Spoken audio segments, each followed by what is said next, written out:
Entretanto, nisto que lhes vou dizer, não os elogio, pois as reuniões de vocês mais fazem mal do que bem.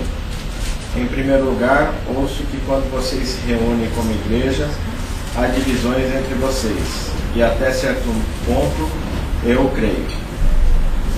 Pois é necessário que haja divergências entre vocês, para que sejam conhecidos quais dentre vocês são aprovados.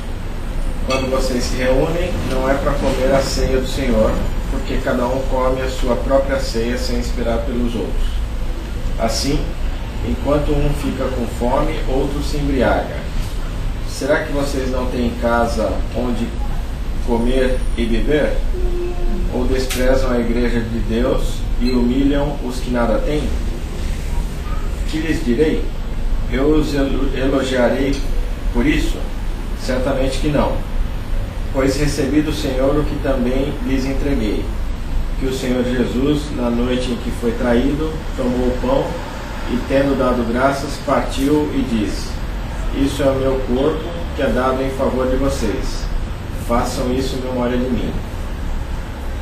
Da mesma forma, depois da ceia, ele tomou o cálice e disse: Esse cálice é a nova aliança no meu sangue. Façam isso sempre que o beberem em memória de mim. Porque sempre que comerem deste pão e beberem desse cálice, vocês anunciam a morte do Senhor até que ele venha. Portanto, todo aquele que comer o pão ou beber o cálice do Senhor indignamente será culpado de pecar contra o corpo e o sangue do Senhor. Examine-se cada um a si mesmo, e então coma do pão e beba do cálice. Pois quem come e bebe sem discernir o corpo do Senhor, come e bebe para sua própria condenação. Por isso, há entre vocês muitos fracos e doentes, e vários já dormiram. Mas se nós tivéssemos o cuidado de examinar a nós mesmos, não receberíamos juízo. Quando, porém, somos julgados pelo Senhor, estamos sendo disciplinados para que não sejamos condenados com o mundo. Portanto, meus irmãos, quando vocês se reunirem para comer, esperem uns pelos outros. Se alguém estiver com fome, coma em casa, para que quando vocês se reunirem, isso não resulte em condenação. Quanto ao mais, quando eu for, lhes darei instruções. Poxa, eu não podia ter comido hoje. Só hoje? Só hoje, né? Pois é, mano. Pior que eu cheguei aqui e falei assim, ai, eu tô com uma fome. Legal. Eu gostaria de propor que esse texto a gente pudesse estar lendo dentro da própria carta de Coríntios, né? Nós poderíamos, que é um outro exercício, pegar esse texto e ir lá para a ceia do Senhor, aquilo que Jesus fez nos últimos dias dele, e confrontar e ver o que ele fez, por que ele fez, com quem ele fez, todo um procedimento, e voltar para o texto, né? Mas vamos aqui manter o que a gente está fazendo, ou seja, estamos lendo a carta aos Coríntios e chegamos no capítulo 11. E me parece que esse capítulo 11, ele traz toda a problemática nesse momento. Aqui ele está trazendo toda uma série de problemas que ele veio abordando anteriormente, né? Se a gente lembrar, lá no capítulo 1, ele já fala das divisões. Um de vocês dizem que são de Apolo, outros de Cefas ou Pedro, outros de Paulo, outros de Cristo. Aí ele fala, por acaso está o corpo de Cristo dividido? Né? Então essa questão da divisão, ele apontou lá na frente, e aí a gente percebe que ele não simplesmente fez isso de uma forma introdutória, aleatória, dizendo, gente, não é assim, e depois esqueceu. Ele, quando está aqui no capítulo 11, versículo 17, ele retoma isso. Vocês estão se ajuntando, estão se reunindo, mas há um tipo de reunião que traz uma certa divisão entre vocês, né? Vocês estão cisalhando a coisa, vocês estão não buscando certa unidade, né? Também nós temos que lembrar que aqui ele está escrevendo e ele está falando, vocês se reúnem na igreja, há uma igreja, né? Lá na frente, Paulo começa dizendo, eu, Paulo, apóstolo de Jesus Cristo, enviado por Jesus Cristo à igreja que está em Corinto. Então ele já havia introduzido essa palavra igreja, que não é uma palavra tão comum. Se a gente for buscar em outros textos paulinos, ou mesmo nas falas de Jesus, a palavra igreja não é uma palavra tão comum, né? Nós tornamos a palavra comum, mas não é. A palavra igreja aparece uma vez em Lucas, se não me engano, e depois aparece em 2 ou 3 cartas de Paulo, e depois em Apocalipse. Não é uma palavra disseminada. No meu entendimento, ela é tratada aqui no texto de Coríntios à luz do que significa uma eclésia, né? Que é um ajuntamento, uma reunião de pessoas de uma dada cidade que se reúnem, vamos colocar uma aspas aí, democraticamente, ou seja, onde a palavra é franqueada, onde as pessoas têm o direito de expor as suas opiniões, as suas visões, e isso não tem tirania na jogada, né? Há uma troca de experiências, uma troca de entendimentos, de forma a buscar uma unidade. Troca não significa que todos pensem exatamente iguais. E aí que a gente entra aqui. Paulo está falando, vocês se reúnem não para o melhor, mas para o pior. Então, há uma possibilidade de reunião que não traz em si, vamos dizer, o conceito de igreja. As pessoas vão não para buscar valores comuns e buscar uma visão de reino, mas vão ali para digladiar, ou para competir, ou para se impor uns sobre os outros, ou para mostrar quem pode mais e quem pode menos. É o teor que Paulo está mostrando aqui, né? Nós vamos chegar lá. Mas Paulo está mostrando, olha, vocês se reúnem para pior. Por que para pior? Porque quando vocês se reúnem, vocês não estão buscando o cerne da Assembleia. Vocês estão buscando a valorização individual. Vocês estão buscando se impor sobre os outros. E aí eu me lembro quando a gente falou sobre imoralidade, né? Paulo, lá no capítulo 5, fala: ouvi dizer que há entre vocês imoralidade tal que nem mesmo entre os gentios se encontrou igual. Ora, nós quando tratamos da imoralidade, ele não está falando necessariamente apenas do ato sexual fora de uma relação monogâmica e heterossexual, né? Ou seja, marido e mulher no casamento. Ele está falando de uma coisa muito mais profunda, que é uma relação onde alguém usa o outro como se fosse coisa, né? Aqui nas ciências sociais a gente fala de coisificação, ou seja, eu tomo o meu parceiro, seja qualquer relação que for, como coisa para me satisfazer, ou para gerar para mim as condições do meu prazer em detrimento do outro. Então qualquer relação desigual dentro da igreja, nós podemos colocar como imoralidade. Moralidade não é simplesmente uma relação fora do casamento heterossexual. É qualquer relação, no fundo da palavra, né? Qualquer relação desigual. Qualquer relação onde o poder se estabelece e um acha que pode mandar no outro. Hã? Um manda mais que o outro, por conta da unção, por conta do papel. Do papel social, isso. E aí entra o que a gente falou semana passada, né? Semana passada é sobre a questão do véu. A mulher usa véu porque ela está debaixo da autoridade do marido. E nós chegamos no estágio de dizer o seguinte: a igreja, ao mesmo tempo em que está dentro de um tempo social, está dentro de uma vida social, tem que responder aos, vamos dizer, aos ditames da sociedade. Por isso nós falamos português, nós não falamos chinês, nem hebreu e nem sânscrito. Nós falamos português. Por quê? Porque nós estamos já respondendo ao nosso tempo, né? Por que nós nos vestimos como nos vestimos, nos comportamos como nos comportamos e somos como... Porque nós, de alguma forma, respeitamos o nosso tempo e as relações sociais como elas se impõem. Então, no tempo de Paulo, era vergonhoso para a mulher raspar o cabelo ou não usar véu. Isso fazia parte de uma tradição temporal. Então, o que ele está dizendo? Respondam a essa tradição, porque nós não estamos para fora do mundo.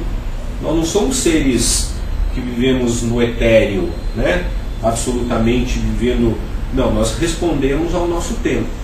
Mas ele fala depois, embora a mulher use o véu para corresponder ao seu tempo, pensem que tanto homem como mulher vem do Senhor.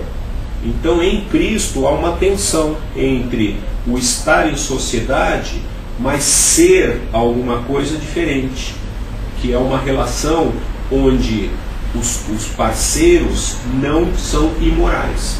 As parcerias não são imorais. Não tem esse jogo de poder de quem manda e quem obedece. Em Cristo Jesus somos todos iguais. E nós entramos então na ceia. Paulo então está invocando a igreja, está evocando a igreja, está evocando essa relação não imoral. Ele está falando, olha, vocês se reúnem e vocês, na verdade, na minha tradução, ele usa, o tradutor usou duas palavras. Ele fala, vocês se ajuntam para melhor e para pior, e depois ele fala, a igreja se reúne. Me parece mais rica essa possibilidade de pensar em ajuntamento e reunião, exatamente pelo sentido ou pelo sentido que dão essas duas palavras.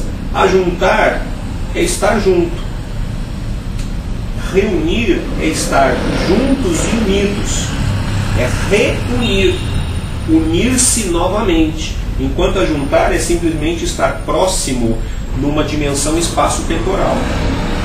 Você pode estar ajuntado e não estar reunido, porque você está separado no ajuntamento. E é isso que Paulo está reclamando aqui. Vocês estão juntos, mas não estão reunidos, porque há divisão. Então, para mim, esse tradutor foi um pouco mais preciso, talvez, eu não sei no grego original, mas o jogo de palavras que ele deu já nos aponta para isso.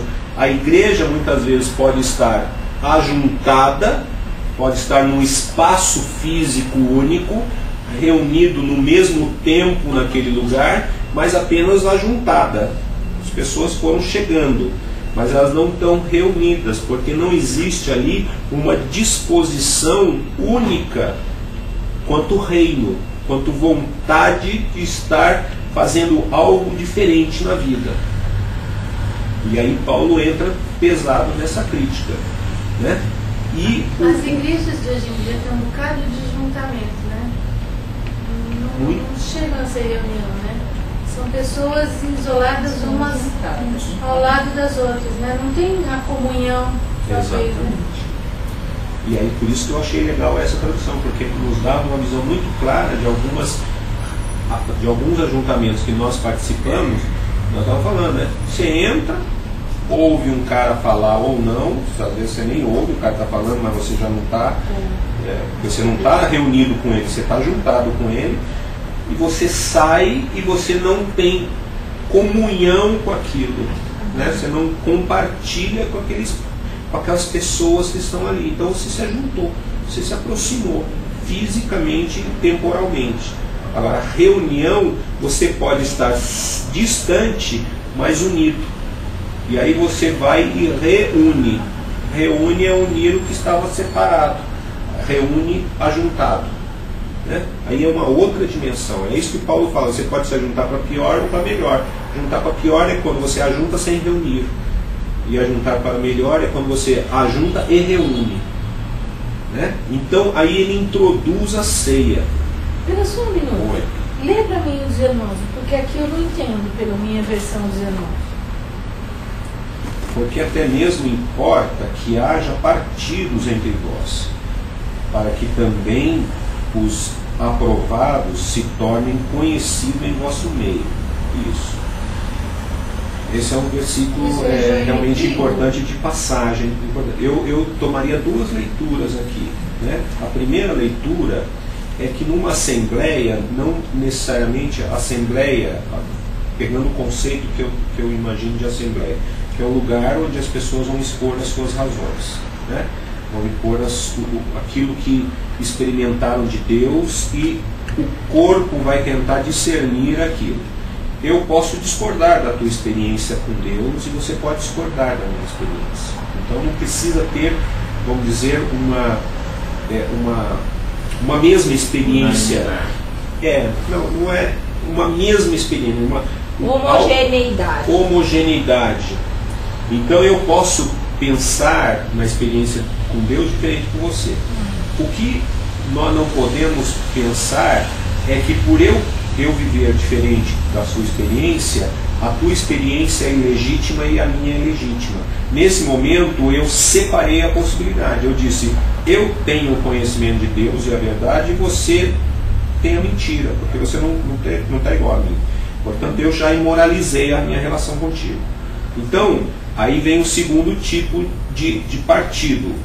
Um partido é várias experiências distintas, onde todos têm o direito de contrapor, mas não é bem assim, mas todos estão imbuídos da mesma coisa, de, trocando experiências, melhorar a sua própria condição diante de Deus e diante do próximo, e conseguir enxergar Deus. Isso é um partido positivo. São partes que se reúnem a fim de buscar uma mesma verdade. O outro são partes... Como nosso pequeno grupo. São partes. Tem gente frequentador da igreja católica que segue... Isso. E que muitas vezes nós discordamos um do outro, mas isso não nos separou um do outro. Agora, outra coisa é eu dizer, a forma tem que ser esta. Se você não concorda, então busca outro lugar. Então, mas por que ele fala para que sejam conhecidos quais dentre vocês são aprovados? Isso, então. Dentro dessa lógica, se o nosso grupo tem a capacidade de expor, isso está quando a gente falou no capítulo 5, qual era o nosso debate lá? Olha, há imoralidade entre vocês, imoralidade tal, não sei o quê. Aí ele fala, eu entrego esse fulano a Satanás para que ele possa sofrer na carne os males. Por quê? Porque ele era um imoral. E o imoral, então, uma vez apresentado, ele agora tem que ter oposição. Okay? Quando há uma liberdade, vamos lá, se eu simplesmente me reúno e eu tiranicamente exponho as minhas ideias, a Rose não está concordando nada com as minhas ideias, mas eu sou um tirano, eu não permito que ela Como você descobriu?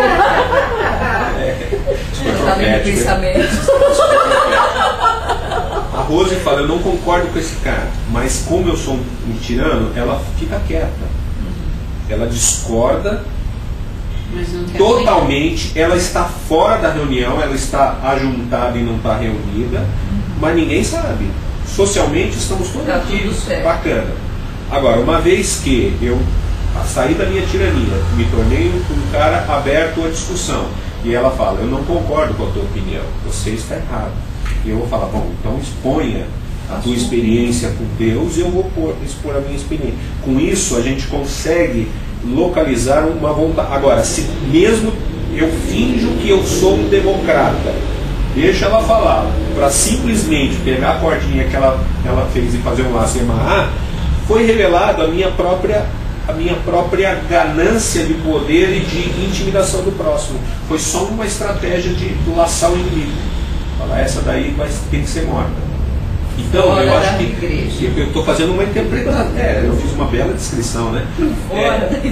Não, mas tudo bem, mas tem situações que não dá nem para dizer que um está certo ou que o outro está errado, né?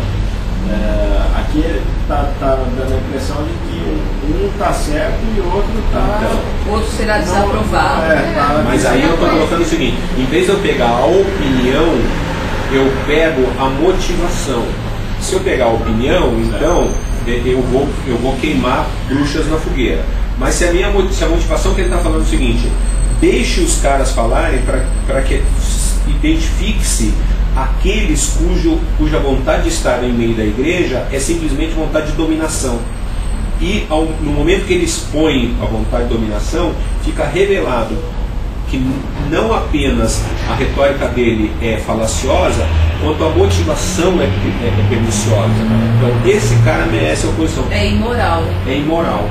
Aí entra no âmbito da imoralidade da ação do cara, porque ele está simplesmente se colocando sobre o outro.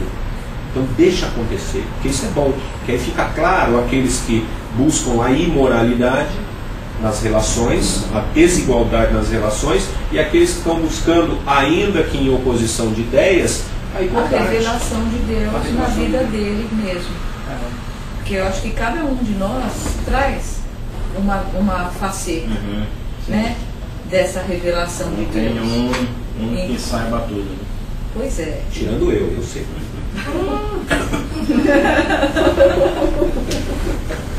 Então eu acho que é muito essa questão de conhecidos em vosso meio, os aprovados, essa coisa que você ficou, né? Os aprovados, quem estão? Então tem os desaprovados e os aprovados. Né?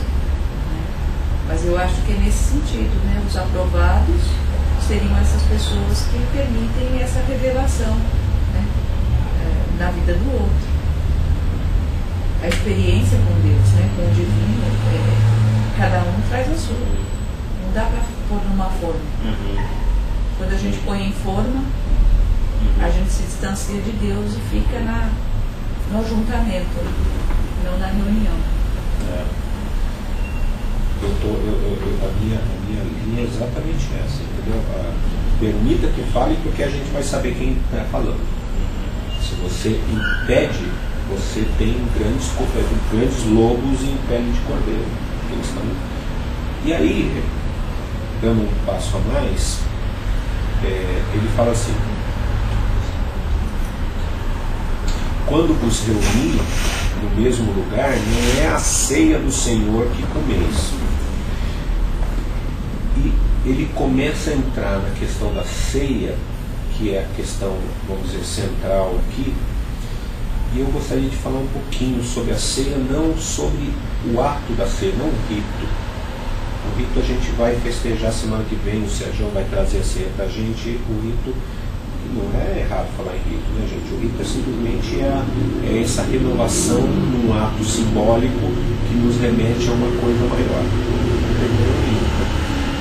A palavra ceia aqui... falar um pouquinho sobre isso no nosso grupo, não agora.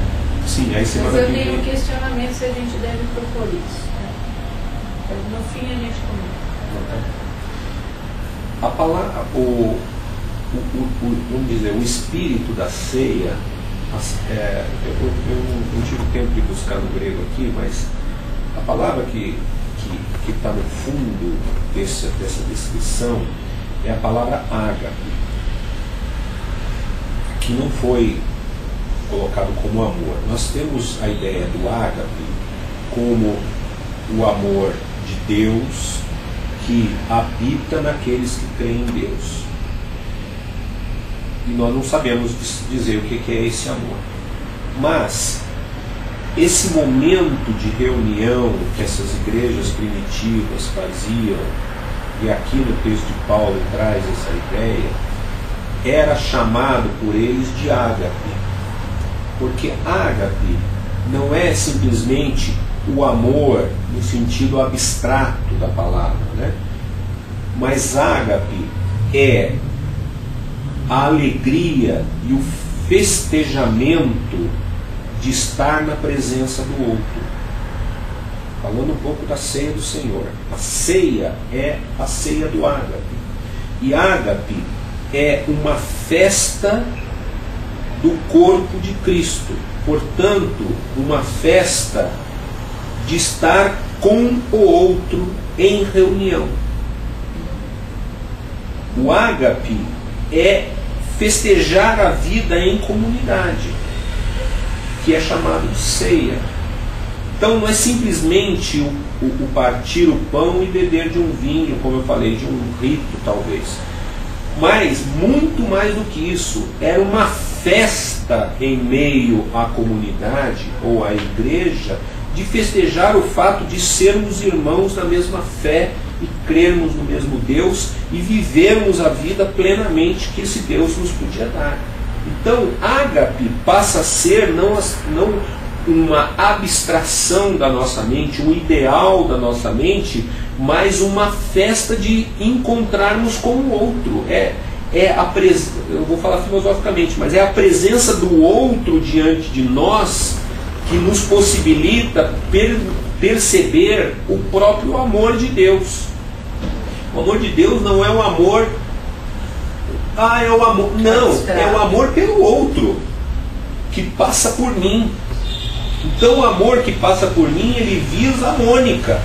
E no momento que visou a Mônica, eu festejo a presença da Mônica, e a Mônica festeja a minha presença, e isso se tornou o ágape de Deus. Então, aí o ágape, eu só não entendi, é a reunião da igreja ou o evento da ceia?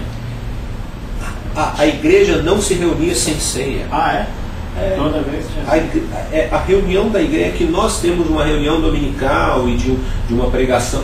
Eles embutiam, pelo menos aqui nos parece, embutiam o próprio estar juntos com uma festa, e nessa festa eles comiam juntos e faziam essa coisa do ágape, né? E Paulo então está olhando e tentando trazer à memória deles a própria ceia do Senhor, que é essa festa pela vida do outro, do Deus que está no outro e o Deus que está em mim.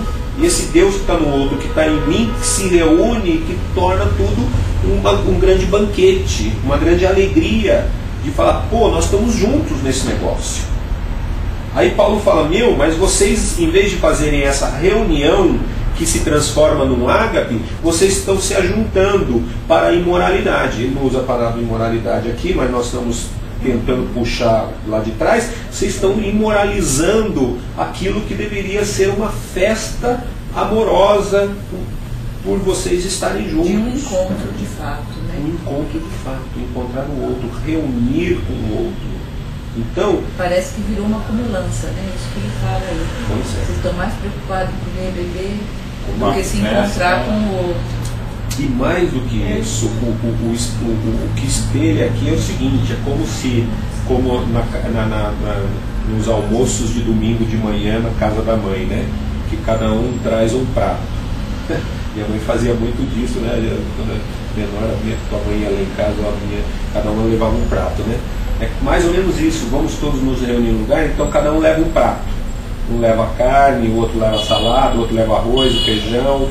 Cada um chega com o seu prato de comida e deveria pôr sobre a mesa para que todos comessem. Quem tem mais traz mais comida, quem tem menos comida, quem não tem nada come apenas.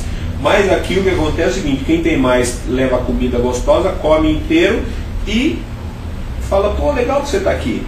E Paulo está falando, se você está com fome mesmo, coma primeiro em casa e traga aqui para que não tem nada, para que ele possa festejar com você o mesmo direito da mesa e comer a tua comida, e com isso seja de fato uma reunião. Ou seja, quem tem mais recursos, quem pode mais, sirva o que tem menos. E o que tem menos se alegre com essa possibilidade de compartilhar dos recursos que nos são comunitários, koinonia. Porque até esse ter menos, ele pode ter mais outras coisas, né? E aí a troca, né? Então, a imoralidade talvez não esteja só na relação direta, mas em manter uma relação econômica e indireta, né? Por isso que lá atrás eu quis trazer tirar a imoralidade apenas da relação sexual simples de um cara que estava transando com a mulher do pai. Isso daí tudo bem, a gente fala, não, isso é imoralidade. Mas a implicação mais profunda é quando eu trago uma implicação, vamos chamar econômica, desigual, onde o mais poderoso oprime aquele que aparentemente tem menos poder. Né? Na verdade, em Cristo somos todos iguais. Aí vem o capítulo 11, em Cristo somos todos iguais. Nós podemos temporariamente manter relações tensionadas, bom, eu sou mais rico, outro é mais pobre, ou vice-versa, então tem uma tensão, você viaja para a Europa e eu só vou para, né, a Praia Grande. Tudo bem, temporariamente vamos entender isso, mas em Cristo não há. Agora, no ágape, isso tem que morrer, porque o ágape não vai festejar as relações econômicas, o ágape vai festejar o corpo de Cristo, e em Cristo não há relações econômicas.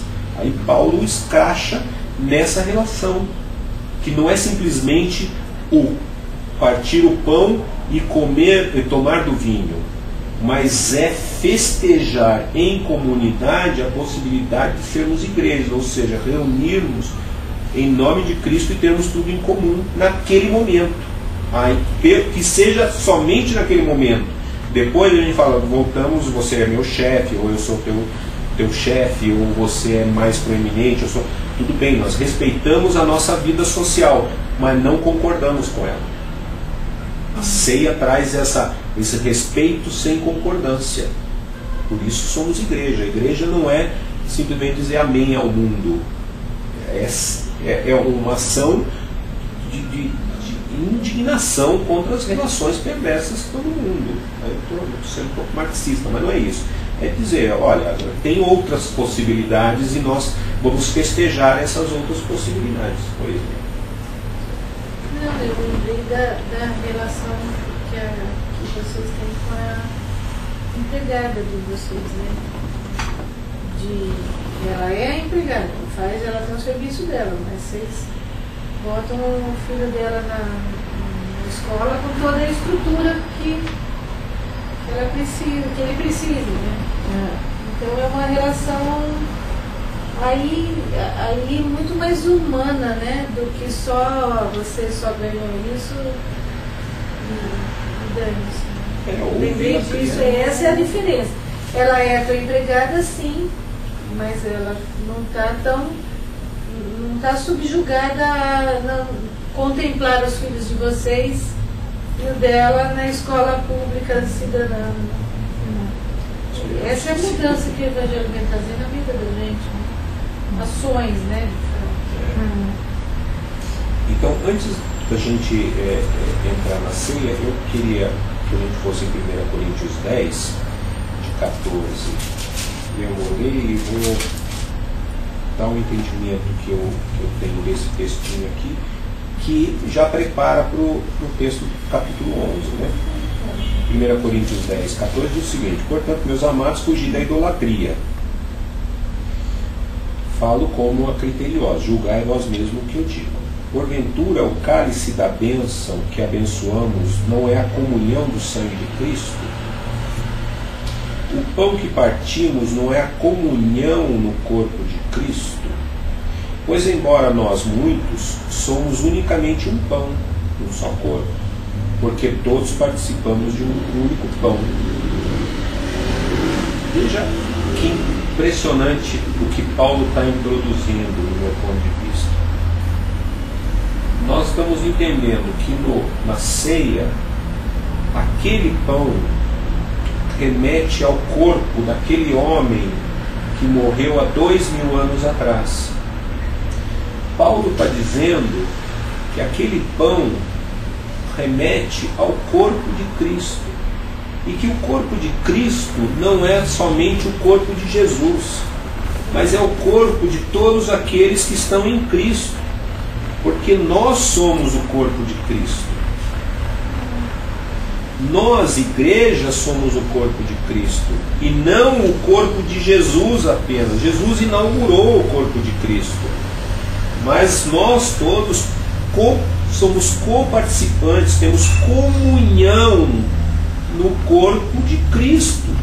Portanto, quando estamos na ceia do Senhor, o corpo que está sendo repartido não é apenas o corpo pregado na cruz, mas é o corpo da igreja que se reparte um com o outro.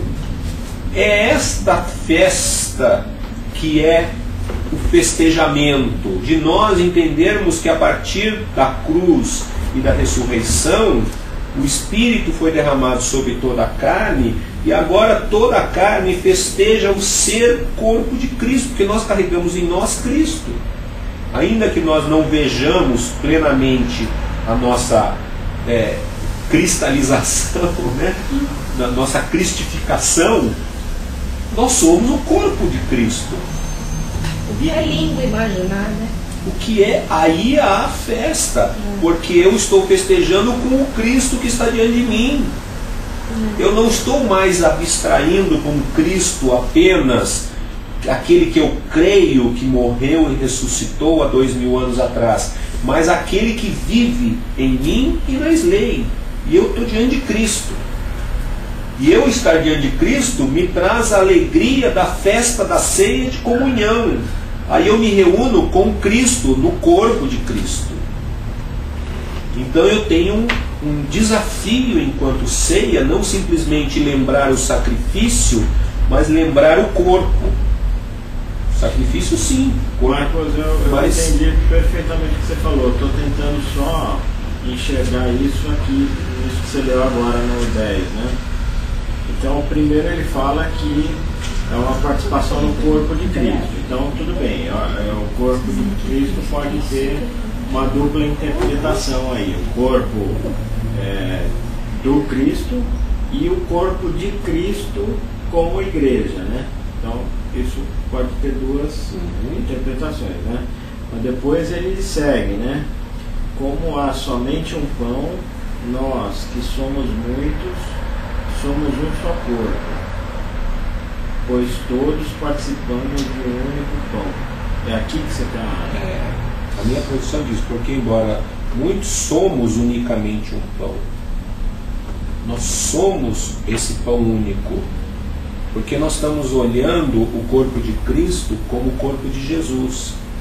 Então nós localizamos essa unicidade em Jesus. Mas Paulo está falando, a unicidade está no corpo, e o corpo não é Jesus. O cabeça do corpo é Jesus. Isso está lá em Efésios.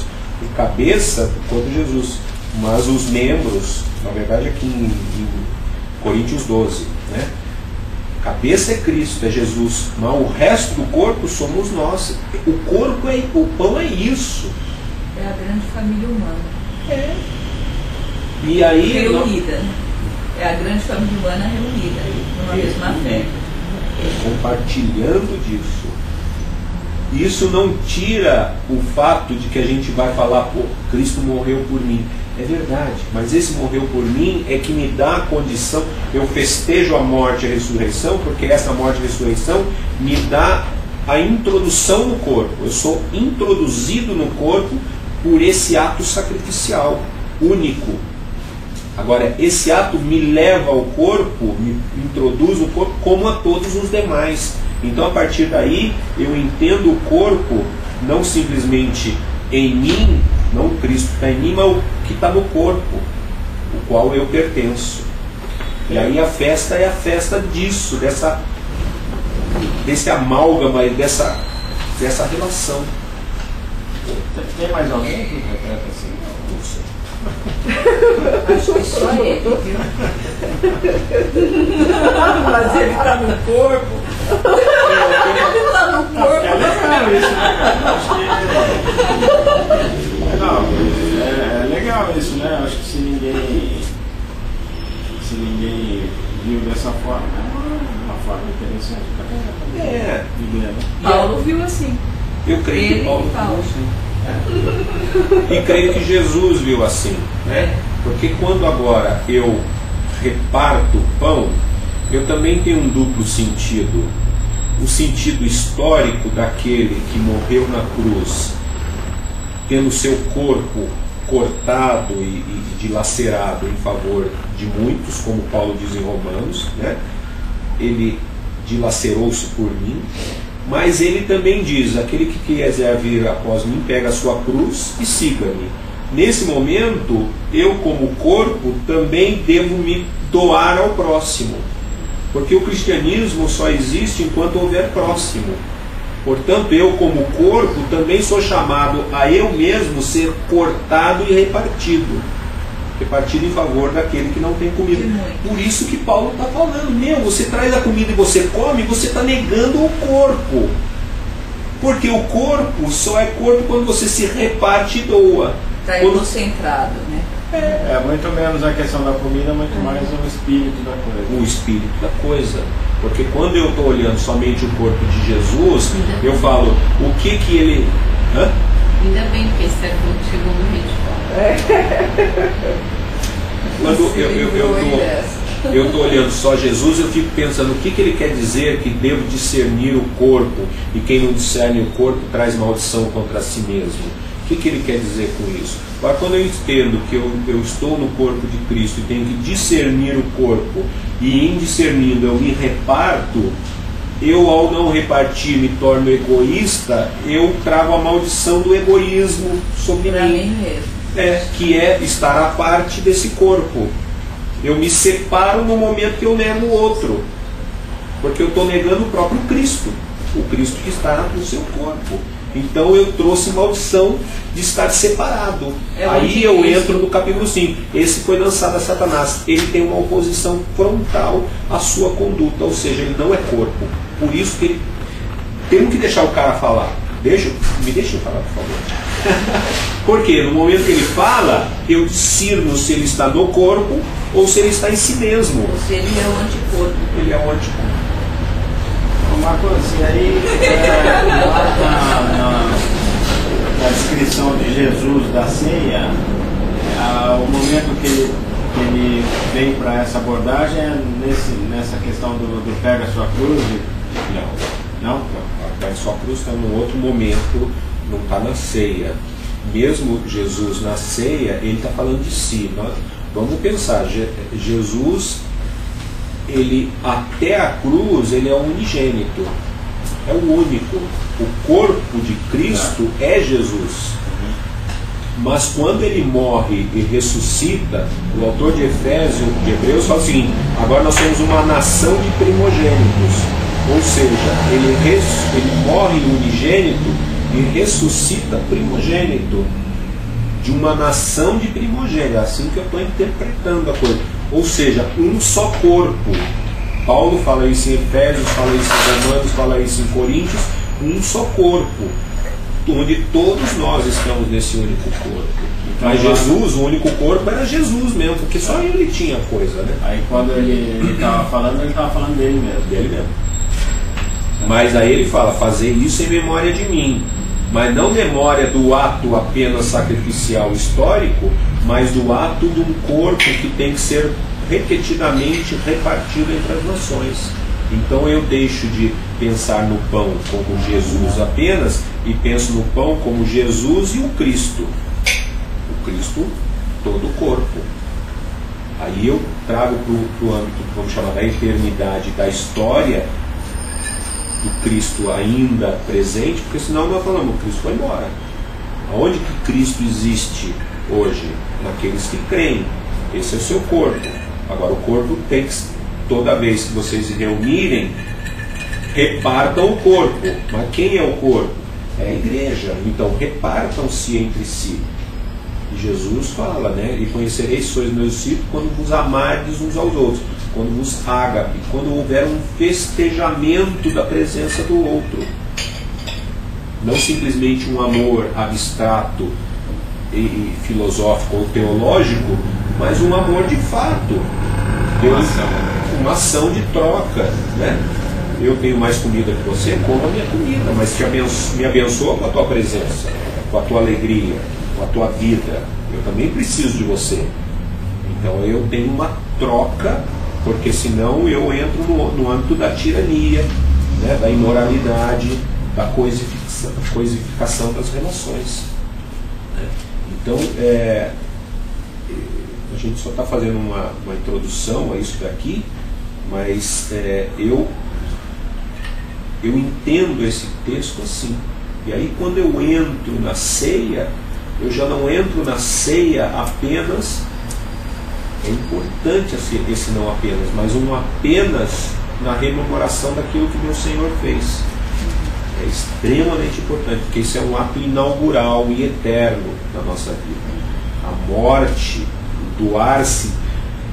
Mas quando eu penso o que significa o doar-se de Jesus, Jesus era Deus para nós, como Cristo, né? O Filho do Deus Pai, que estava em Deus Pai antes da concepção de Maria. E ele falou: me tornarei homem. Eu acho que a gente ainda não compreendeu, depois de 2000 anos, o que é aquele que não precisava se tornar homem, vendo a desgraça do homem, se transforma em desgraçado, não para pôr o desgraçado no inferno, mas para morrer no lugar do desgraçado, para trazer o desgraçado para o céu e agraciar o desgraçado. Então, Jesus não é aquele que, vendo o nosso pecado, nos julga, condena e mete para o inferno. Ele fala: não, eu vi a desgraça do cara, me transformo em desgraçado no lugar dele, a fim de resgatá-lo. Essa é a grande proposta do cristianismo. Agora ele fala: bom, vocês entenderam isso? Então façam o mesmo. Repartam-se, doem-se, cortem-se em favor de quem? Do desgraçado. Agora é interessante que o conceito de igreja a gente sempre acha que é aqueles que creem em Cristo. Mas Jesus morreu por todos, pelos que criam e pelos que não criam. Ele morreu pelos que não criam. Porque o nosso papel não é. Aí o conceito de igreja, olha, com esse nem faleis, porque essa coisa meio segregada. Segregada e fóbica, né? Porque qualquer pessoa que chega, que você já acha que é esquisito, você já não quer falar com essa pessoa, porque essa pessoa não comunga dos mesmos valores que você, é uma pessoa meio cancerígena, né? E para mim, isso é não discernir o corpo de Cristo, né?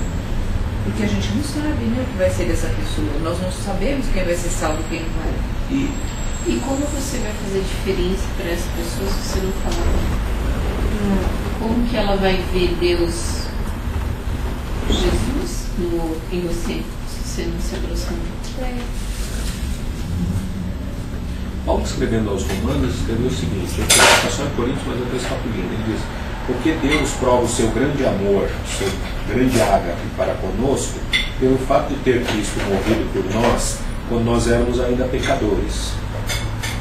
Então, Cristo não morreu pelo que tem fé, morreu pelo que não crê. É esse o grande mistério do nascimento e da morte desse homem chamado Jesus, que eu acho que deve nos impelir a um ágape, não no sentido de estar junto com aqueles que pensam exatamente como nós pensamos, mas estar junto daqueles que não pensando. Oi? Se Jesus viesse pelos não pecadores, ele não teria que vir. Por ninguém. Ou se viesse só pelos que têm fé, nós todos aqui devíamos ter alguma mala e ir direto para o inferno, porque antes de termos fé, nós não tínhamos fé. A fé nos veio como num caixote, numa coisa que a gente não sabe explicar, e que veio junto com a salvação, né? E nós cremos e fomos salvos. O justo será salvo pela fé, assim os reformados creem, né? Nós cremos. O justo é salvo pela fé em Cristo. Mas antes de ter a fé, nós não tínhamos fé, e portanto nós não acreditamos, por nós que ele veio. Agora nós achamos que a nossa reunião é simplesmente para quem fala amém. E a reunião do corpo é exatamente não daqueles que pensam igual, mas aqueles que, abandonando as suas posições hierárquicas, eu sou mais santo, você menos santo, para todos somos iguais, né? Paulo, escrevendo aos Filipenses, diz: tende em vós o mesmo sentimento que houve em Cristo Jesus, porque ele, não levando em conta o ser igual a Deus, despojou-se da possibilidade de ser Deus, tornando-se homem, como o homem servo, e como o servo morreu na cruz. Esse é o itinerário da ceia. A ceia vai nos lembrar da cruz, mas a cruz nos lembra vamos dizer, quando aquele Deus se desfaz do seu próprio poder, né? É o Deus que se desfaz da possibilidade de ser Deus, e ele se esvazia completamente da sua própria divindade, se tornando servo do servo do servo bandido. Por isso que eu acho que a igreja vive num ciclo, fica se fagocitando. Por quê? Porque na verdade não existe mais troca. Porque quem é diferente é banido, né? Só querem os iguais. Então criou-se uma falácia. Na verdade você está o tempo todo. Tem que falar do mesmo jeito, tem que se vestir do mesmo jeito, tem que pensar do mesmo jeito, tem que orar do mesmo jeito. Entendeu? E eu acho que às vezes acontece muito isso. Começa a criar um círculo que vocês, tudo que a gente mesmo fala, ai que legal, amém. E o diferente se aparecer, não interessa. Eu lembro de uma pessoa que eu falei de uma teoria do Marcos, assim, mas como é que chama o cara que comenta a Bíblia, não? Shed. Mas o Shed acha que não é Deus. O Shed é Deus? Pois não aceita, sabe? Tem que ser aquilo ali e viram uns bitolados naquilo, né? Então, só para a gente finalizar, aí semana que vem o Sérgio vai nos trazer, vamos dizer, os elementos da própria ceia, né? Mas os elementos da ceia nos devem só, do meu ponto de vista, só nos lembrar dessas realidades que são muito superiores, né? Que nós nos reunimos e não nos ajuntamos. E quando nos reunimos, nós nos reunimos não para que alguém nos diga a verdade e os demais digam amém, mas para expor as nossas experiências com Deus, ainda que essas experiências, por vezes, possam ser tão contrárias com aquilo que a gente crê. E mesmo nesse momento, a gente poderá ou aprender ou perceber se essa outra experiência traz o discernimento do que é a própria ceia. A ceia é quando nós nos reunimos para festejar a presença do outro, como Jesus festejou a nossa presença, né? Jesus se torna, ele abdica da sua divindade, se tornando homem, para festejar a nossa presença diante dele. Ele não foi um cara que falou para Deus, mas que droga, eu estou tendo que aguentar esses idiotas, mas manda fogo, porque eles não prestam, merecem um inferno. Não, ele festeja a vida do outro, isto é a ceia, um festejar não apenas desse ato sacrificial, daquele que nos faz perceber essa realidade, como festejar a presença do outro que muitas vezes é o nosso anti-outro. Mas nessa relação... Seja lá em que condição ele estiver. E aí eu corto-me em favor daquele que talvez esteja necessitado desse pedaço de pão que é a minha própria vida.